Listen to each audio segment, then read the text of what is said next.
I met his gaze, refusing to back down. "We just got here." "Now, Eve," he ordered, his tone leaving no room for argument. I turned back to Leo, offering him a polite smile. "It was nice talking to you."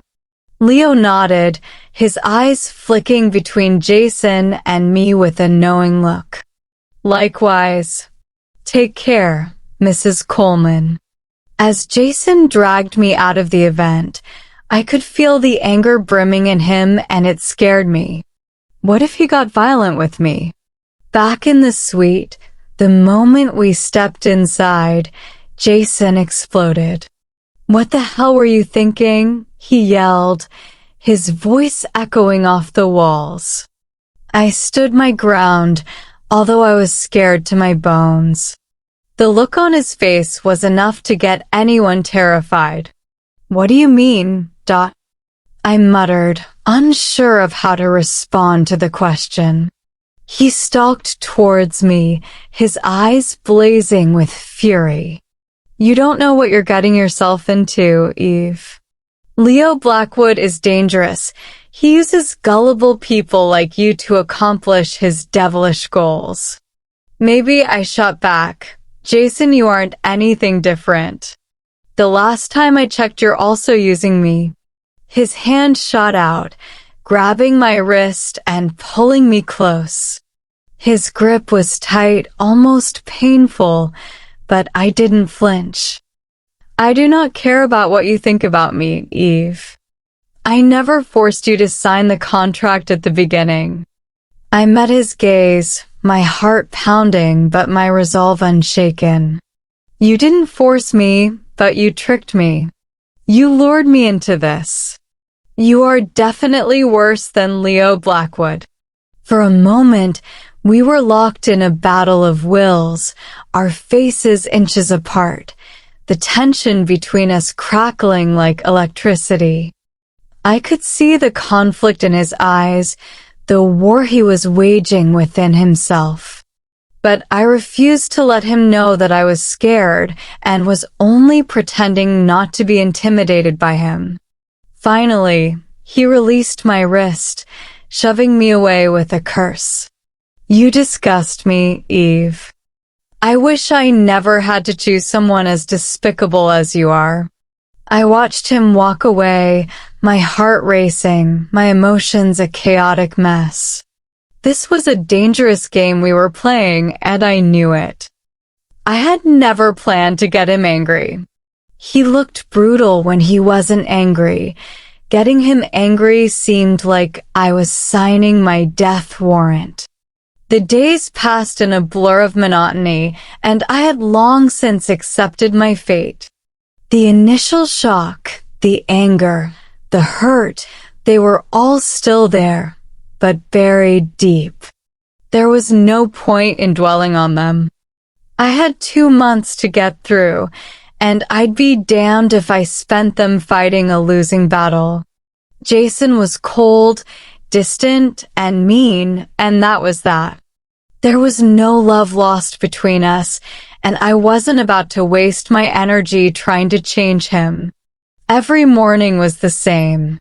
He left early for the office, barely acknowledging me, and returned late at night, exhausted and irritable. I made myself as invisible as possible, sticking to the agreed-upon terms of our contract. No intimacy, no scandal, no interference in each other's lives. We were married in name only, and I had no intention of pretending otherwise. One morning, as I sat alone in the kitchen with a cup of coffee, I realized how much I had distanced myself from everything that once mattered to me. I hadn't spoken to my parents in weeks, not because I didn't want to, but because I didn't know what to say. They were thrilled with the financial security this marriage brought them, and I couldn't bear to shatter their happiness by admitting how miserable I was. But as much as I wanted to reach out to them, I knew it wouldn't change anything. This was my reality, and I had to deal with it on my own. There was no going back, no undoing what had already been done. I had made my bed, and now I had to lie in it. Later that day, as I wandered around the empty mansion, I thought about what my life would look like after the 2 months were up. Jason would be out of my life for good, and I'd have enough money to live comfortably, far away from the mess this marriage had become. I imagined myself in a small, cozy apartment, living quietly and peacefully, free from the coldness that surrounded me here. But there was something about that vision that felt hollow. It wasn't that I missed the idea of being married to Jason, I didn't.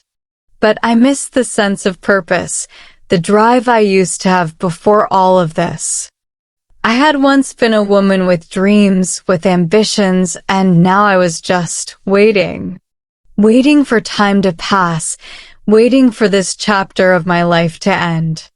That evening, when Jason returned, I greeted him with the usual indifference, and he barely acknowledged me as he headed to his study.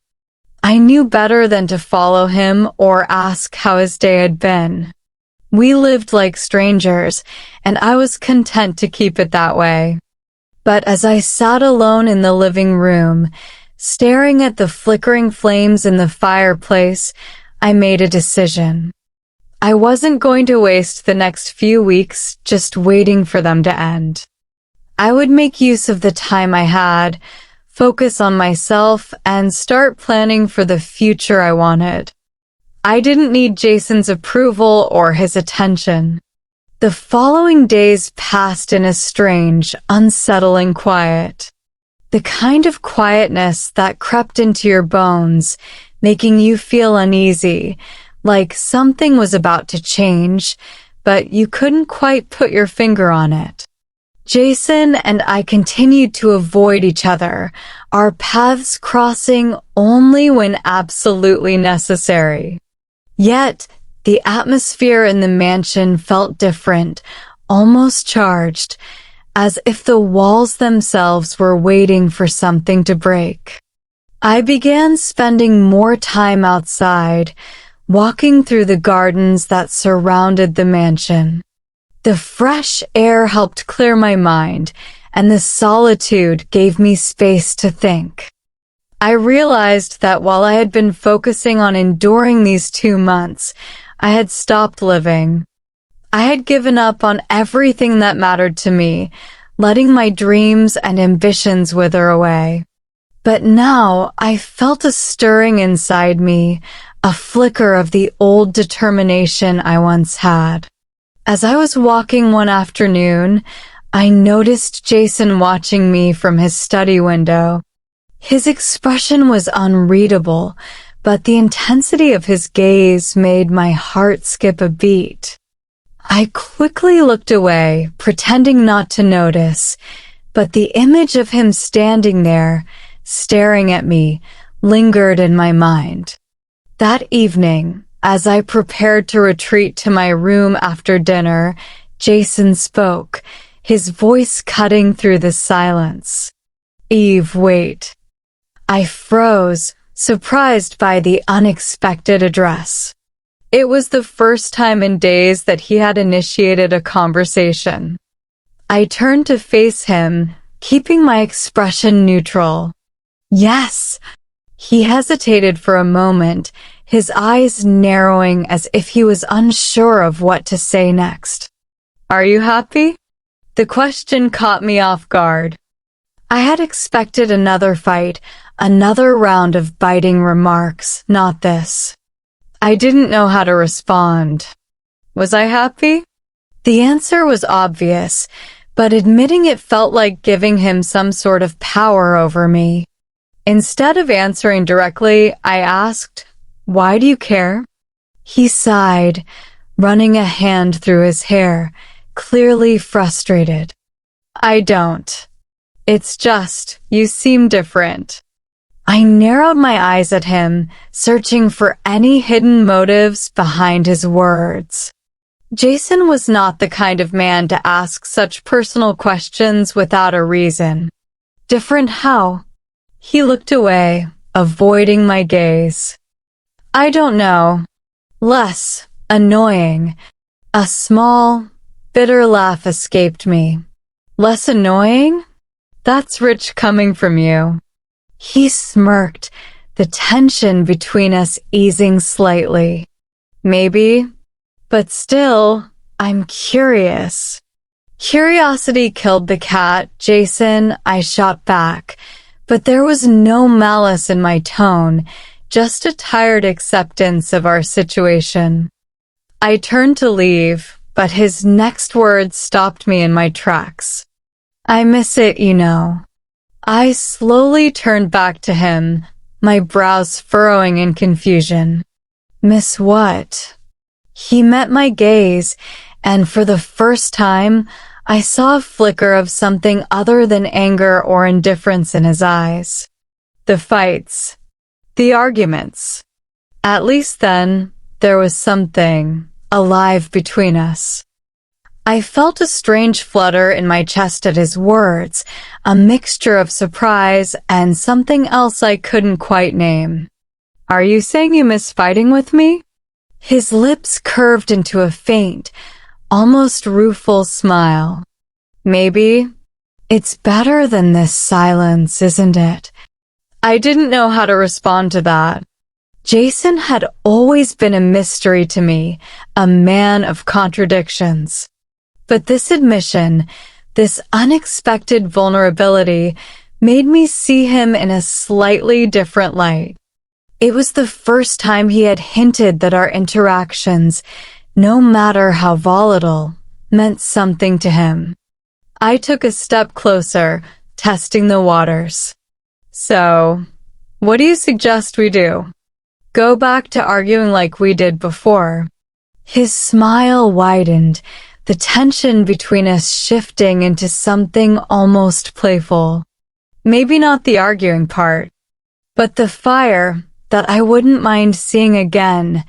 A strange, tentative truce formed between us after that night. We didn't go back to the cold indifference that had defined our days. Instead, we found ourselves engaging in more conversations, albeit still laced with sarcasm and occasional barbs. But there was a difference now, an undercurrent of something warmer, something that neither of us was willing to acknowledge just yet. The fights returned, but they were different this time. Less about tearing each other down and more about testing boundaries, pushing buttons to see how far we could go. And strangely, I found myself looking forward to them. The quiet animosity was gone, replaced by a more familiar, almost comforting tension. Jason, too, seemed to miss our verbal sparring. He would deliberately provoke me, saying things he knew would rile me up, just to see the fire in my eyes. And I played along, giving as good as I got, because in those moments, I felt like myself again. The woman who didn't back down, who fought for what she wanted. One evening, after a particularly heated exchange, we found ourselves standing in the kitchen, both of us breathing hard, our faces flushed with the thrill of the argument. Jason was leaning against the counter, a smug grin on his face, while I stood opposite him, my arms crossed, trying to hide my own satisfaction. You know, he said, his voice low and teasing, you're almost enjoyable when you're mad. I rolled my eyes, but there was no real heat behind it. And you're less insufferable when you're not trying to be an ass. He chuckled, and for a brief moment, our gazes locked, the air between us thick with an unspoken understanding. There was something undeniably addictive about these moments, something that neither of us could deny. As the days continued to pass, I began to notice a shift in my feelings. I no longer dreaded Jason's presence. In fact, there were times when I found myself looking forward to our interactions, anticipating what new argument or sarcastic remark he would throw my way. It was dangerous, this new dynamic between us, but I couldn't help it. And then, one night, everything changed. I was in the living room, curled up with a book, when Jason walked in. He had that same intense look in his eyes, the one that made my heart race, but there was something else this time. Something different. He walked over to the fireplace, staring into the flames for a long moment before turning to me. "Do you ever wonder what would happen if things were different between us?" he asked, his voice quiet, almost contemplative. I looked up at him, surprised by the question. "What do you mean?" He sighed, running a hand through his hair as he walked over to the couch and sat down next to me. "If we weren't stuck in this contract, if we weren't constantly at each other's throats." I studied his face, trying to gauge his thoughts. This was a side of Jason I hadn't seen before, a side that made me wonder if there was more to him than the cold, distant man I had come to know. "I don't know," I admitted honestly. "I guess I've never really thought about it." He nodded, as if he had expected that answer. "Neither have I. Until now." One evening, after a particularly tense exchange over dinner, Jason suddenly pushed his chair back and stood up, his expression unreadable. He looked at me for a long moment, and I couldn't help but notice the way his gaze softened just slightly, as if he was seeing me in a way he hadn't before. "I'm going out for a while," he announced abruptly, his voice tight. "Don't wait up." Before I could respond, he was already walking out the door, leaving me alone in the empty dining room with my thoughts swirling. I stared after him, a sense of unease settling over me. There was something in his eyes, a flicker of emotion that I couldn't quite name. And for the first time in weeks, I found myself wondering where he was going and why he had left so suddenly. Hours passed, and the mansion seemed to grow colder, the silence oppressive. I tried to distract myself with a book, with television, but nothing could shake the nagging feeling that something was wrong. Jason's words echoed in my mind, and I couldn't help but feel that this time, things were different. The tension between us had reached a breaking point, and I didn't know if it would end in another fight or something far more dangerous. Unable to take the silence any longer, I decided to go for a walk. The garden, usually a place of solace, felt eerie under the pale moonlight, the shadows long and foreboding. My mind was a whirlwind of confusion and anxiety, each step taking me further into the labyrinth of emotions I had been trying so hard to ignore. As I rounded a corner, I stopped in my tracks. Jason was standing at the far edge of the garden, his back to me, his posture tense. He wasn't alone. Leo Blackwood was with him. My heart lurched in my chest, and I instinctively stepped back, pressing myself against the wall of the mansion, hidden in the shadows. From this distance, I couldn't hear their conversation, but the intensity of their body language was enough to tell me that this was no friendly chat. Jason's fists were clenched at his sides, and Leo's expression was cold, calculating. The two men exchanged a few more words, and then, to my utter shock, Jason suddenly grabbed Leo by the collar, shoving him back against the wrought iron gate. My breath caught in my throat as I watched, my mind racing with questions. What was Jason doing? Why was he confronting Leah like this? And more importantly, what did this mean for me? Just as I was about to step out from my hiding spot, ready to intervene or at least demand answers, something in Jason's stance changed. His grip on Leo loosened, and he stepped back, a look of grim resignation on his face. Leo straightened his jacket, smirking as if he had just won some unspoken battle. He said something that made Jason stiffen, his expression darkening. Then, without another word, Leo turned and walked away, disappearing into the night.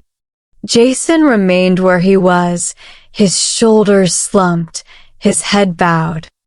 I could see the tension radiating off him, the turmoil he was trying so hard to conceal. I was about to move, to approach him, when Jason suddenly turned and stormed back towards the mansion. Panic surged through me, and I ducked back into the shadows, my heart pounding in my chest.